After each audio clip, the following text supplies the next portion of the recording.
नेजा के पहले पार्ट के अंत में हमने देखा था कि नेजा और आओबिंग ने अपने गांव को बचाते हुए एक स्वर्गीय बिजली की चपेट में आ जाते हैं, जिससे उनकी शरीर नष्ट हो गई और अब उनके पास सिर्फ आत्मा बची थी, जो 7 दिन बाद हमेशा के लिए गायब हो जाती। ताई, जो उनके गुरु थे, ये देख नहीं पा रहे थे कि उनके प्यारे शिष्य यूं नष्ट हो जाएं। इसलिए उन्होंने 7 रंगों वाले कमल की शक्ति से उनके लिए शरीर बनाने की कोशिश की। गांव वाले, जो अब नेजा को अपना रक्षक मानने लगे थे, इसलिए उन्होंने ताई की मदद की। ताई ने नेजा और एल्बिंग के लिए नए शरीरों का सांचा तैयार किया, मगर नेजा इससे खुश नहीं थी। वो चाहता था कि उसका शरीर बिल्कुल वैसा हो जैसा वो खुद सोचता है, और आखिरकार उसने अपने मन मुताबिक एक शरीर तैयार कर लिया, जो कि एक असाधारण कृति थी। उसी समय एक सैनिक ने खबर दी कि शेनगोंग गांव की सरहद पर हमला करने की तैयारी कर रहा है। शुरुआत में गांव के नेता ली जिंग को लगा कि कोई बड़ी बात नहीं, क्योंकि शेनगोंग अकेला था, लेकिन उन्हें जल्द ही पता चला कि वह पानी के नीचे रहने वाले राक्षस योद्धाओं की एक पूरी सेना के साथ आया है। ली जिंग ने गांव की रक्षा के लिए अपनी सेना तैयार की। इस हड़कंप के बीच शेनगोंग ने एक जादुई ढाल देखी और उसे तोड़ने के लिए 3 ड्रैगन राजाओं को बुला लिया। ढाल को बचाने के लिए ताई ने खुद को खतरे में डाल दिया, लेकिन तभी एल्बिंग ने अपनी शक्ति से एक बर्फ की दीवार खड़ी कर दी ताकि सबकी रक्षा हो सके। इसी दौरान पूर्वी समुद्र का ड्रैगन राजा एल्बिंग का पिता अपने बेटे को देखने धरती पर आया। एल्बिंग ने असफलता के लिए माफी मांगी, लेकिन उसके पिता के लिए बस उसका सुरक्षित होना जरूरी था। दुख की बात यह रही कि इतना ताकत लगाने से एल्बिंग का नया शरीर टूट गया। जब नेजा ने देखा कि उसका दोस्त मरने वाला है, तो उसने ताई से उसे बचाने का उपाय पूछा। तब तय हुआ कि एल्बिंग की आत्मा को अस्थायी रूप से नेजा के शरीर में समाहित कर दिया जाए। दोनों ने एक ही शरीर साझा किया, लेकिन यह भी अस्थायी था। ताई ने कहा कि अगर एल्बिंग को दोबारा शरीर देना है तो 7 रंगों वाले कमल को फिर से जीवित करना होगा, और उसके लिए उन्हें स्वर्गीय देवता से पवित्र जल मांगना होगा। जब ताई और नेजा ने आवोबिंग के लिए पवित्र जल लाने की योजना बनाई, तो शेंगोंग ने इसका विरोध किया। उसे डर था कि अगर पवित्र जल का इस्तेमाल हुआ तो इससे उसे और उसकी ड्रैगन जाति को खतरा हो सकता है। इसलिए उन्होंने एक दूसरी योजना बनाई कि नेजा को देव स्वर्गीय परीक्षा में हिस्सा लेना चाहिए, क्योंकि उस परीक्षा में जीतने एक इनाम पवित्र जल भी होता है। लेकिन यह परीक्षा आसान नहीं थी। आवोबिंग को नेजा के शरीर में रहकर ये सब झेलना था, और सबसे बड़ी मुश्किल ये थी कि उसके शरीर में छुपी राक्षसी ऊर्जा किसी को पता न चले। इसलिए आवोबिंग को नेजा की चेतना पर नियंत्रण रखना था, यानी वो शरीर तो नेजा का था, लेकिन दिमाग से आवोबिंग चला रहा था। ये बहुत ही खतरनाक था, खासकर नेजा के लिए। फिर भी गांव के नेता लीजिंग ने शेंगोंग की इस योजना को एक शर्त पर मंजूरी दी कि ड्रैगन सेना अब उनके गांव पर हमला नहीं करेगी। जब दोनों पक्ष मान गए तो नेजा और ताई कुलुन पर्वत की ओर रवाना हुए, जहां वो परीक्षा होने वाली थी। रास्ते में ताई ने आवोबिंग को ट्रेनिंग दी ताकि वो नेजा के शरीर को सही से चला सके, लेकिन चूंकि दोनों की आत्मा एक शरीर में थी, इसलिए आवोबिंग के लिए ये बेहद मुश्किल था। अब वक्त कम था, तो ताई ने एक शॉर्टकट अपनाया और एक नींद की दवा दी ताकि नेजा सो जाए और आवोबिंग पूरे शरीर पर नियंत्रण कर सके। आखिरकार वे कुलुन पर्वत पहुंचे और वहां उनका स्वागत खुद महान जादूगर मास्टर जियान वुलियांग द्वारा किया गया। मगर उसी वक्त नेजा की नींद टूट गई और उसने फिर से शरीर का नियंत्रण ले लिया। मास्टर जियान वुलियांग को नेजा के भीतर कुछ अजीब सा लगा, लेकिन ताई ने अपने झूठ से किसी तरह उसका शक दूर कर दिया। इसी बीच गांव में लीजिंग ने शेंगोंग से एक गुजारिश की कि उनके घायल सैनिकों के लिए दवाइयों को लेने जाने के लिए रास्ता खोला जाए, लेकिन शेंगोंग ने साफ इनकार कर दिया। फिर उसके सैनिकों ने एक युवक को पकड़ा जिसे उन्होंने जासूस समझा, पर हैरानी की बात यह थी कि वो युवक शेंगोंग का छोटा भाई निकला, जो उसे ढूंढता हुआ वहां तक पहुंचा था। वो इंसानी रूप में बदल चुका था और अब चाहता था कि शेंगोंग उसे वो ट्रेनिंग दे जिसका वादा उसने पहले किया था। लेकिन शेंगोंग युद्ध में व्यस्त था, इसलिए उसने कहा कि वो वापस गांव जाए और थोड़ा इंतजार करे। छोटा भाई थोड़े दुख के साथ मान गया, पर जाते जाते उसने पूछा, भाई तुम और ये राक्षस यहाँ कर क्या रहे हो? शेंगोंग कुछ जवाब नहीं दे पाया, क्योंकि अगर सच बताता तो बुरा लगता। तभी गांव के नेता लीजिंग ने बात संभाली और कहा कि शेंगोंग तो चेनतांगुआन गांव की मदद कर रहा है, जिस पर राक्षस हमला कर रहे हैं। लीजिंग ने शेनगोंग की मदद इसलिए की थी क्योंकि वह चाहता था कि शेनगोंग का छोटा भाई किसी बुरे रास्ते पर न चला जाए। जब शेनगोंग ने यह बात सुनी तो वो भावुक हो गया और लीजिंग की घायल सैनिकों के लिए दवा लाने की मांग मान ली। उधर नेजा अब अपनी पहली परीक्षा के लिए तैयार थी। उसने पूरे जोश के साथ एक ऊद बिलाव जैसे राक्षस को चुनौती दी, लेकिन वे राक्षस तो खाना खाने में व्यस्त थे और नेजा को गुस्सा आया कि उसे इग्नोर किया गया, तो उसने उसके साथ थोड़ी शरारत कर दी। राक्षस की चीख सुनकर उसका बॉस आ गया। बॉस तब डर गया जब आओबिंग ने नेजा के शरीर पर नियंत्रण करके अपनी शक्ति दिखाई। उसने डर के मारे अपने साथी राक्षसों को एओबिंग से लड़ने भेज दिया। लेकिन दिक्कत यह थी कि अवोबिंग के पास जो दवा थी, जो नेजा की चेतना को दबाकर उसे शरीर का नियंत्रण देती थी, उसका असर अब खत्म हो गया था। नेजा ने फिर से नींद की गोली खाने वाला था, तभी अचानक हमला हुआ और दवा गिरकर ऊद बिलाव के खाने में मिल गई। अब नेजा को इस परीक्षा में फेल नहीं होना था, इसलिए बार बार हो रहे हमलों के बावजूद उसने वो खाना खाने की कोशिश की जिसमें दवा गिर गई थी।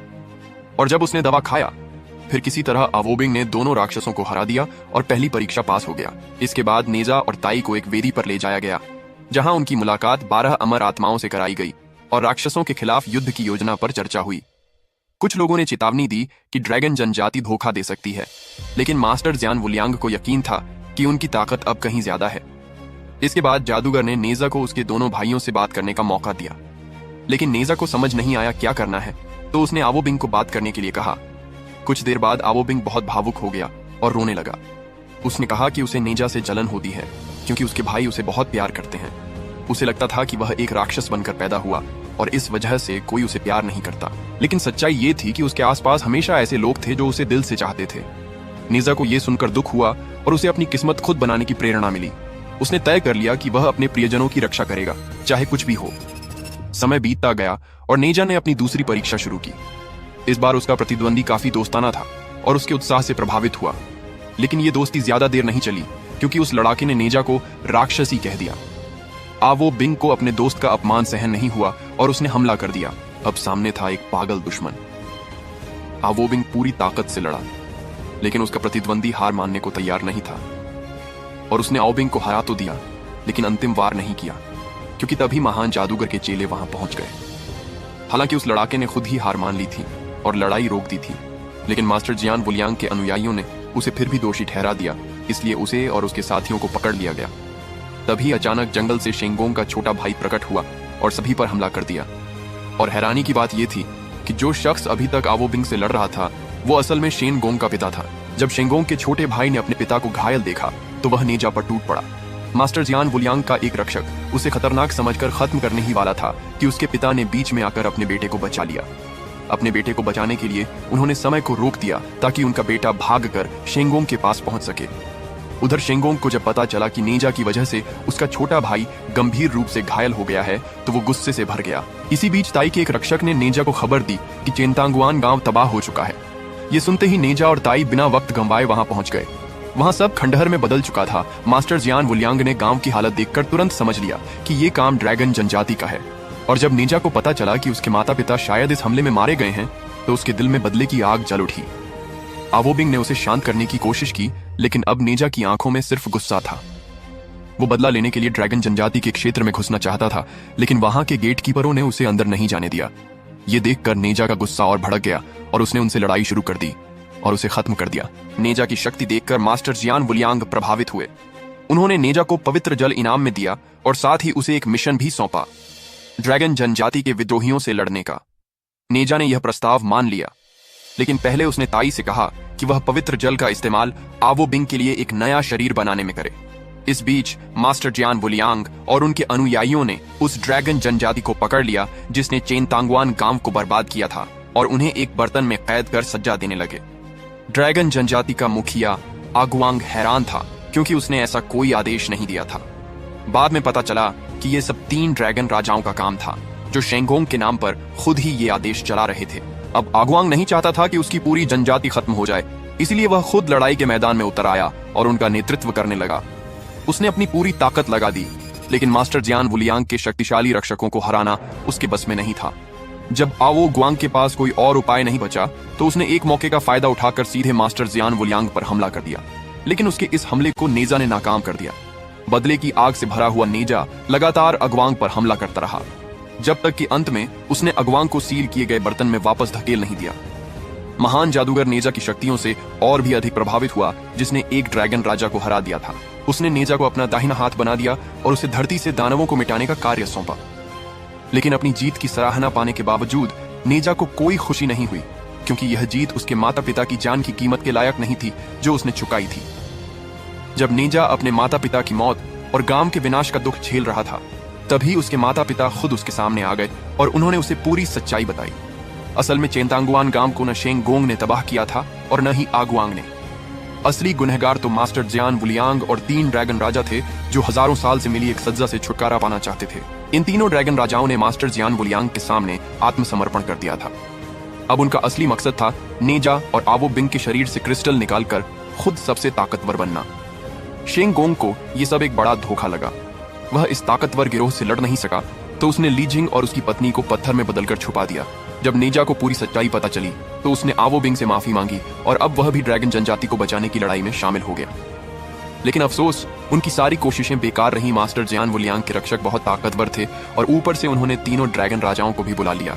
लेकिन नेजा हार मानने वालों में से नहीं था। उसने अपनी चतुराई का इस्तेमाल करते हुए एक जादू किया जिससे तीनों ड्रैगन राजा आपस में लड़ने लगे। जब वे हार गए तब नेजा और आवो बिंग ने मिलकर मास्टर जियान वुलियांग पर हमला किया, लेकिन वो इतने शक्तिशाली थे कि उन्होंने आसानी से दोनों को हरा दिया। मास्टर जियान वुलियांग ने नेजा और आवो बिंग को दिल चीरने वाला श्राप दे दिया और उन्हें उनके माता पिता के साथ एक कंटेनर में बंद कर दिया ताकि उनसे तेजी से क्रिस्टल निकाला जा सके। अंदर जाकर आवो बिंग ने अपने पिता को बताया कि असली अपराधी मास्टर जियान वुलियांग था। जब मास्टर जियान वुलियांग पता चला कि दानव गोला नष्ट नहीं हो सकता तो उसने उसे एक प्रस्ताव दिया। अगर वह चाहता है कि उसके माता पिता जिंदा रहें तो उसे अपना बलिदान देना होगा।